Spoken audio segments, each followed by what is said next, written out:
ओम नमो भगवते वासुदेवाय नमः। अग्नि पुराण का नया अध्याय, जिसमें शुभ और अशुभ सपनों का विचार किया गया है।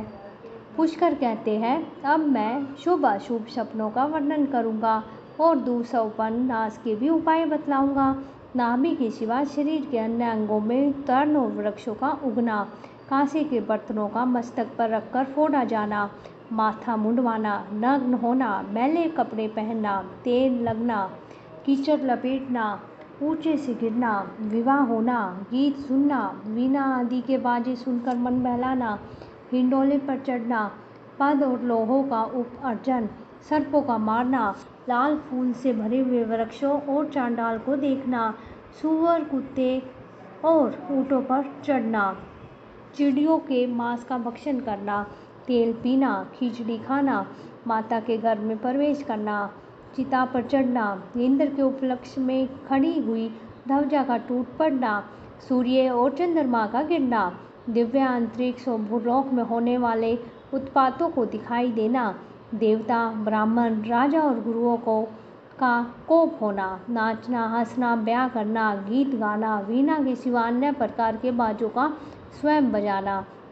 नदी में डूबकर नीचे जाना, गोबर, कीचड़ और शाही मिलाए हुए जल से स्नान करना, कुमारी कन्याओं का आलिंगन, पुरुषों का एक दूसरे के साथ मैथुन, अपने अंगों का हानि, वमन और विरेचन करना, दक्षिण दिशा की ओर जाना, रोग से पीड़ित होना, फलों की हानि, धातुओं का भेदन, घरों का गिरना, घरों में झाड़ू देना, पिशाचों, राक्षसों, वानरों और चांडाल आदि के साथ खेलना, शत्रु से अपमानित होना, उनकी ओर से संकट का प्राप्त होना,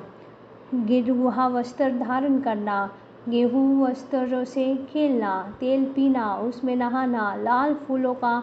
माला पहनना, लाल ही चंदन लगाना, ये सब बुरे सौपन है। इन्हें दूसरों पर प्रकट ना करना अच्छा है। ऐसे सौपन देखकर फिर से सो जाना चाहिए। इस प्रकार सौपन दोष की शांति के लिए स्नान, ब्राह्मणों का पूजन, तिलों का हवन और ब्राह्मण, विष्णु, शिव, सूर्य के गणों की पूजा, स्तुति का पाठ, पुष्प सूक्त आदि का जप करना, रात के पहले पहर में देखे हुए सौपन 1 वर्ष तक फल देने वाले होते हैं। दूसरे पहर के सौपन 6 महीने में और तीसरे पहर के 3 महीने में, चौथे पहर के 15 दिनों में और अरुण उदय की वेला में देखे हुए सौपन 10 दिन में ही अपना फल प्रकट करते हैं। यदि एक ही रात में शुभ और अशुभ दोनों ही सौपन दिखाई दे तो उनमें से पीछे दर्शन होता है उसी का फल बतलाना चाहिए।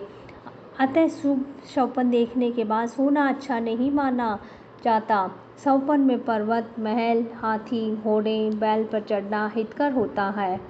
परशुराम जी, यदि पृथ्वी पर और आकाश में सफ़ेद फूलों से भरे हुए वृक्षों का दर्शन हो, अपनी नाभि से वृक्ष और तिनका उत्पन्न हो, अपनी भुजाएं और मस्तक अधिक दिखाई दे, सिर के बाल पक जाए और उसका फल उत्तम होता है। सफ़ेद फूलों की माला, श्वेत वस्त्र धारण करना, चंद्रमा, सूर्य और तारों को पकड़ना,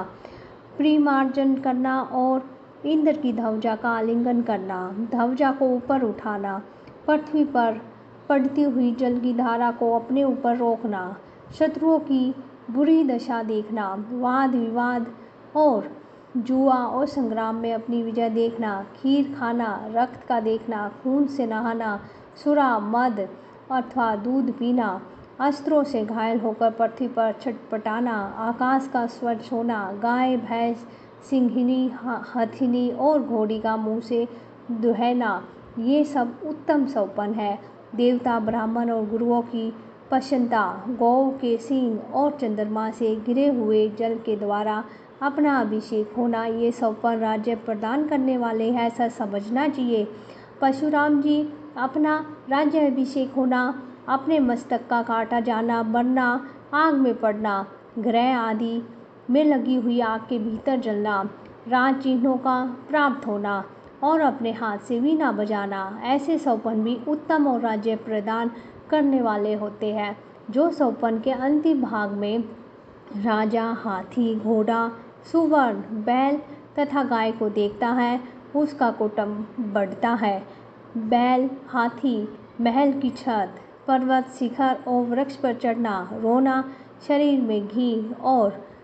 विष्ठा का लग जाना और अगम्य स्त्री के साथ समागम करना, ये सब शुभ शौपन है। धन्यवाद।